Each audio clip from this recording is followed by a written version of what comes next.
Hey, so I posted a picture earlier giving the impression that I shaved my head, and as you can see, I haven't.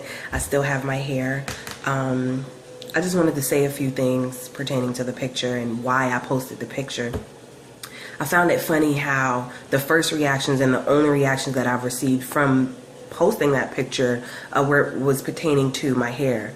No, you cut your hair, and oh my God, why did you do that? And a couple of comments. If you go to the picture, you can see some of the comments that some people made, and I'm not in no way, shape, or form upset at the comments. I just wanted to point out a few things that I knew would happen. Number one, nobody referenced my well-being. Nobody asked about my health.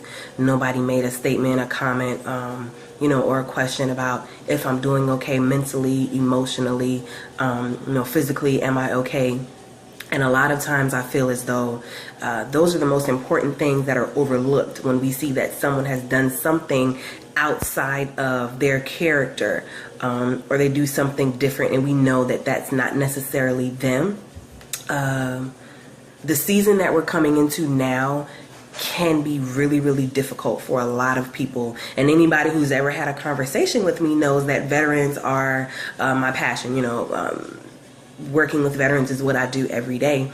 So more specifically, the forgotten veteran is what I'm mostly speaking about. And of course, it's a rhetorical question nobody can really answer. But just to throw it out there, how many of you would have picked up the phone last night if I called you at 2:30 a.m. and said, I need to talk? How many of you would have looked at the phone and just hit ignore, just would have swiped it right across and, saw me calling or this unknown number calling? Not saying answer unknown calls, because I don't answer all calls. If I don't know the number, I don't answer. But the whole purpose of that question is to get you to think about what you would have done. We may not be the best of friends, but you could be the first person in my phone, and I could be going through something really, really bad. I could be having, or contemplating these thoughts of suicide, and we know it happens every day.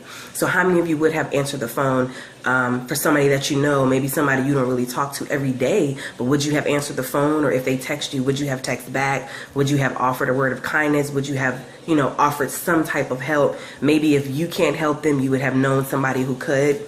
So what would you have done in a situation like that? And I'm not saying that to judge anybody, because I've been placed in a situation like that, and I've had to get up and talk because I know that if I don't, then something else could happen and I could regret that later on. So I've been placed in that situation before with a lot of my, my fellow brothers and sisters in uniform and outside of uniform.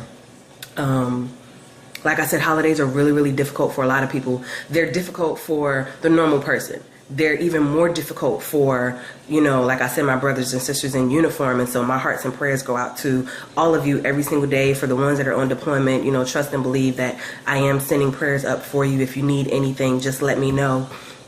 But I just want you to stop and understand when I say that it can be even more difficult for those who are no longer in uniform. Sometimes we miss that sense of accomplishment. We miss knowing that we're doing something. That's what having that sense of accomplishment is, that pride, knowing that we matter, knowing that we've made a difference.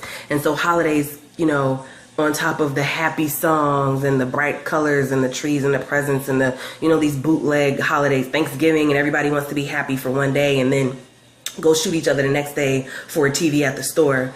I just want you to stop and remember, just stop and think about the people who don't have, or the people who have and may not, mentally or emotionally be able to handle the holiday. College, work, finances, all of that can play a role in depression and PTSD. Depression and PTSD are real. Post-traumatic stress disorder does not always equate to me having on a combat hat and an M16 in my hand and being on the front line fighting in a war. PTSD can come from me being right back at home. Depression is real. Depression does not always mean that I'm sitting in a corner in a dark room rocking back and forth sucking my thumb. That's not what depression and PTSD are. That's what they want you to think, but that is not always the case. You can be depressed and smile every day. And I'm not talking about Facebook and Twitter and Instagram and all these other social medias apps. I'm just saying you can have depression, you can suffer from PTSD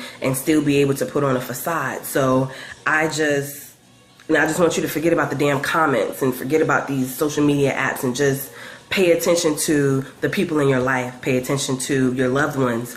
And I know I said I started this for the veterans, and not just them, but just pay attention to people who are in your life and